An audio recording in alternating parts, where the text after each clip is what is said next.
नमस्कार। आजकल अगर रसोई गैस सिलेंडर महंगा मिल रहा है और उसे घर आने में भी काफ़ी देर लग रही है, तो ये सिर्फ एक घर की कहानी नहीं है।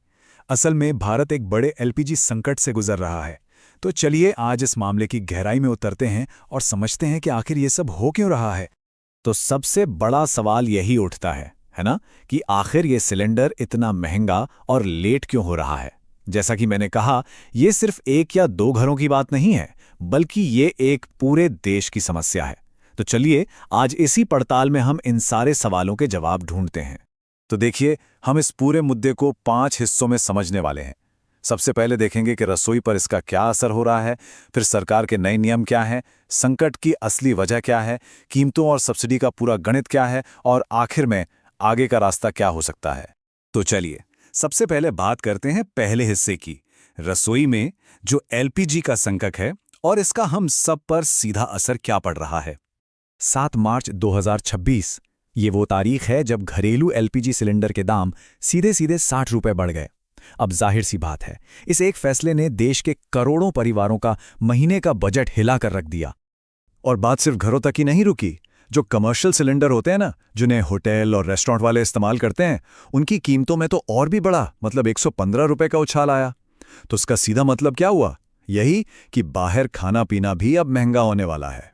तो एक तरफ तो कीमतें बढ़ी और दूसरी तरफ इस लिमिटेड सप्लाई को मैनेज करने के लिए सरकार कुछ नए और कह सकते हैं काफी कड़े नियम भी लेकर आई है।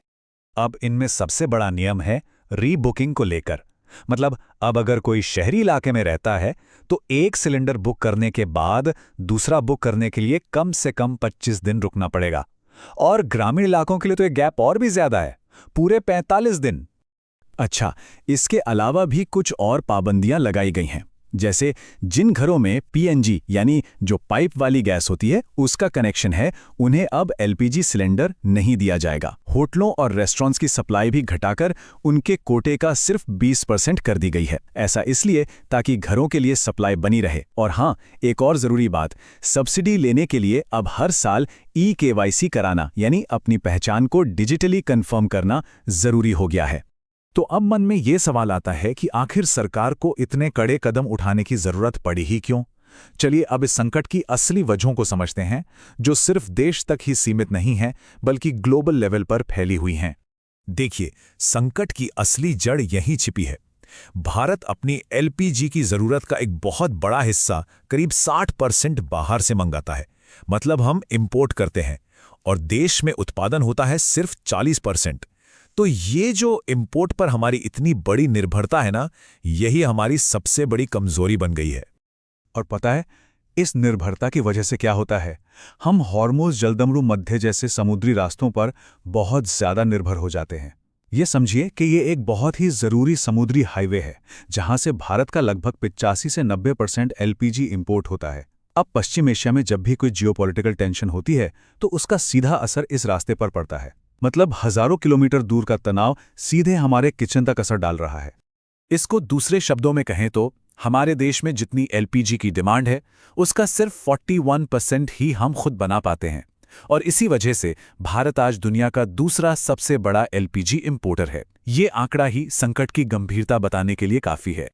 और अब जो बात मैं बताने जा रहा हूं, वो सबसे ज्यादा चिंताजनक है। वो है हमारा रिजर्व स्टॉक। सोचिए, अगर किसी भी कारण से इंपोर्ट पूरी तरह से ठप हो जाए तो हमारे पास पूरे देश की जरूरत पूरी करने के लिए सिर्फ 18 से 26 दिन का ही एलपीजी स्टॉक है, बस। और यही वो वजह है कि सरकार को इतने सख्त कदम उठाने पड़ रहे हैं। ठीक है, वजहें तो समझ आ गईं, पर अब बात करते हैं पैसे की। इस संकट का जो फाइनेंशियल पहलू है उसकी। मतलब ये जो बढ़ी हुई कीमतें हैं, इनका बोझ आखिर उठा कौन रहा है? चलिए कीमतों और सब्सिडी के इस पूरे गणित को थोड़ा समझते हैं। अब देखिए, सरकार का कहना है कि उसने आम लोगों को इस महंगाई की पूरी मार से बचाया है। कैसे?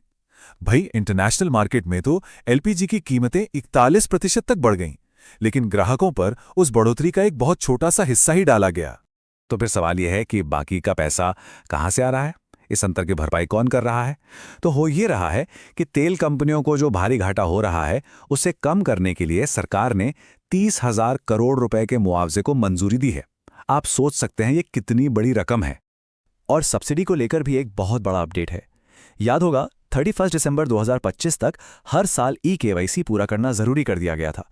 तो हुआ ये कि जो लोग ये डेडलाइन चूक गए, उनकी सब्सिडी 1 फरवरी 2026 से रोक दी गई है। तो अब ये सब सुनकर सवाल उठता है कि इस मुश्किल हालात से निकलने का आखिर रास्ता क्या है। चलिए देखते हैं कि सरकार शॉर्ट टर्म और लॉन्ग टर्म में, मतलब अभी के लिए और भविष्य के लिए, क्या समाधान सोच रही है। फिलहाल सरकार 2 चीज़ें कर रही हैं। एक तो वो अमेरिका, नॉर्वे और रूस जैसे नए सप्लायर्स ढूंढ रही हैं ताकि सिर्फ एक जगह पर निर्भरता ना रहे। और दूसरा, देश में जो अपनी रिफाइनरीज हैं, उन्हें कहा गया है कि वो अपना प्रोडक्शन जितना हो सके उतना बढ़ाएं। लेकिन ये तो हुए फौरी उपाय। इस समस्या का जो परमानेंट सोल्यूशन है वो भविष्य की योजनाओं में है। सरकार का लॉन्ग टर्म विजन है इलेक्ट्रिक कुकिंग को बढ़ावा देना, मतलब बिजली से खाना पकाना, और साथ ही डीएमई जैसे अपने देश में बने ईंधन को डेवलप करना। मकसद साफ है, इंपोर्ट पर निर्भरता को जड़ से खत्म करना।